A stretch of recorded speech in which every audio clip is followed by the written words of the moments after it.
Departamenti Amerikan i Shtetit ka publikuar raportin e strategjisë së kontrollit ndërkombëtar të narkotikave për vitin 2025, ku Shqipëria vlerësohet për përparime në luftën kundër pastrimit të parave dhe financimit të terrorizmit, por edhe kritikohet për sfidat e vazhdueshme në zbatimin e ligjit dhe luftës kundër korrupsionit. Sipas raportit, Shqipëria ka ndërmarrë hapa të rëndësishëm për të përmirësuar strukturat kundër korrupsionit. Strategjia e re e Ministrisë së Shtetit për Administratën Publike dhe Antikorrupsionin dhe hetimet e zgjeruara të Agjencisë së Mbikëqyrjes Policore vlerësohen si pozitive, por sfidat në zbatim mbeten të theksuara. Krimi organizuar shqiptar me shtrirje në Evropë, SBA, Kanada dhe Amerikën Latine mbetet problematik, duke përdorur teknika të sofistikuara komunikimi dhe pastrimi parash, sektor si ndërtimi dhe pasuritë e paluajshme. Sipas raportit përdoren për të fshehur të ardhurat nga veprimtaritë kriminale.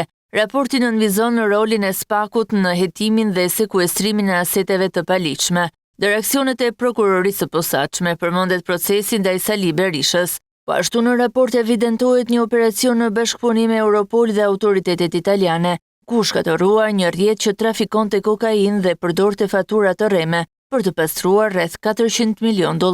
Pavarësisht rezultateve pozitive, përfshirë 66 arrestime dhe sekuestrime me vlerë $65 milion, Dash thekson se ndjekjet penale janë ende të ulta. Ligjzbatimi shqiptar mbetet I sfiduar nga korrupsioni, mungesa e bashkëpunimit ndërinstitucional dhe ekonomia informale. Raporti rekomandon forcimin e rregullave dhe bastet online, përmirësimin e mbikëqyrjes financiare dhe thellimin e bashkëpunimit me partnerë ndërkombëtar, për të luftuar në mënyrë efektive rrjetet kriminale shqiptare me ndikim global. Po ashtu rekomandohet se duhet përmirësuar bashkëpunimi I zbatimit të ligjit dhe të zgjerojë kapacitetin e policisë dhe të prokurorëve për të përqendruar në korrupsion, pastrimin e parave dhe krimet komplekse ekonomike.